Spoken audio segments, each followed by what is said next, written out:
नमस्कार, आप देख रहे हैं स्वराज टीवी 24। मैं हूं आपके साथ गुड़िया। कल 1 अप्रैल है और कल से नई वित्तीय वर्ष शुरू हो रही है।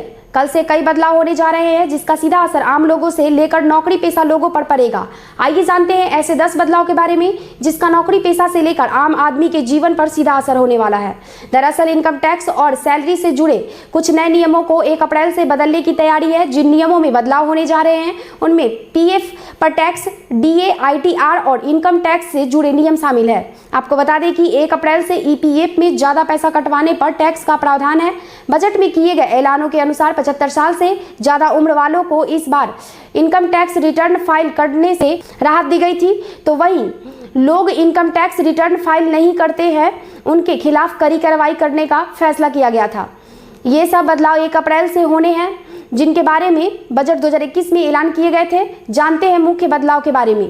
पहले बदलाव में ईपीएफ योगदान पर लगेगा टैक्स। अब एक वित्त वर्ष में ईपीएफ में 2.5 लाख तक निवेश ही टैक्स फ्री होगा। इनकम टैक्स के नए नियमों के मुताबिक 1 अप्रैल 2021 से सालाना 2.5 लाख रुपए से ज्यादा कंट्रीब्यूशन करने पर जो ब्याज के रूप में कमाई होगी उस पर आपको टैक्स चुकाना होगा। जिन कर्मचारियों की इनकम ज्यादा है वो पीएफ कंट्रीब्यूशन के जरिए ज्यादा टैक्स न बचा सके, इसलिए वित्त मंत्री निर्मला सीतारमण ने इसका बजट में ऐलान किया था। हालांकि मंथली 2 लाख रुपए की सैलरी वालों पर इस नियमों से कोई असर नहीं होगा।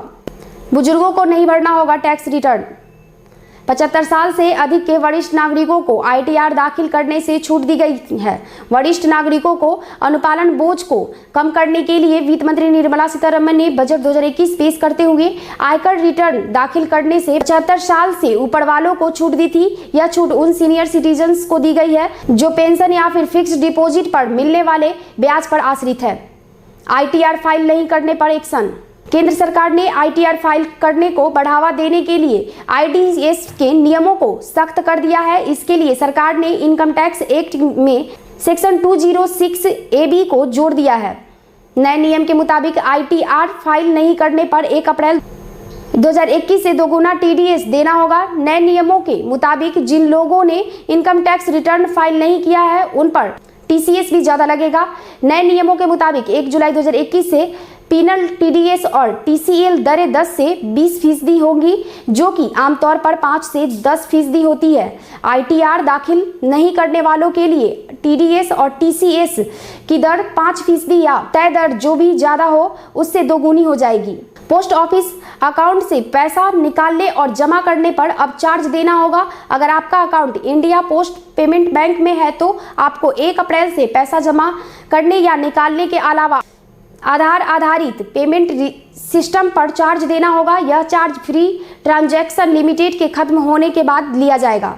केंद्र सरकार ने कोविड-19 के चलते ट्रैवल लीव कंसेशन यानी एलटीसी योजना में छूट की घोषणा की थी। Travel leave concession cash voucher scheme नए वित्त वर्ष में लागू हो जाएंगे। सरकार ने पिछले साल उन लोगों के लिए योजना की घोषणा की थी जो कोरोना वायरस के चलते यात्रा पर लगे प्रतिबंधों की वजह से एलटीसी टैक्स बेनिफिट का फायदा नहीं उठाया था।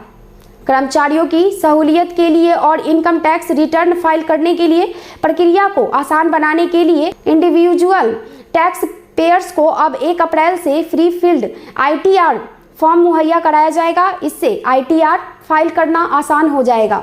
इसके अलावा न्यू वेज कोड अगर लागू किया जाता है तो आपके सीटीसी में बेसिक सैलरी का हिस्सा 50% या उससे अधिक होना चाहिए। नए नियम लागू होने पर आपकी बेसिक सैलरी के साथ साथ आपका सीटीसी भी बढ़ सकता है। वहीं कुछ रिपोर्ट में यह दावा किया जा रहा है कि केंद्रीय कर्मचारियों का डीए भी बढ़ाया जा सकता है। इन बैंकों की बदलेगी चेकबुक। पंजाब नेशनल बैंक ने कहा कि oriental bank of commerce of United bank of India की पुरानी चेकबुक और आईएफएससी MICR कोड सिर्फ 31 मार्च तक ही काम करेंगे। इसके बाद आपको बैंक से नया कोड और चेकबुक लेना होगा। नहीं छुपा पाएंगे आय। 1 अप्रैल से पैन कार्ड और आधार कार्ड लिंक होना जरूरी है। पैन कार्ड को आधार कार्ड से लिंक नहीं करने पर 10,000 की पेनल्टी के साथ पैन नंबर की इनवैलिडिटी हो जाएगा। पैन और आधार लिंक होने के बाद आप अपना कोई निवेश या आय नहीं छुपा पाएंगे। पेंशन फंड मैनेजर्स वसूल सकेंगे ज्यादा फीस।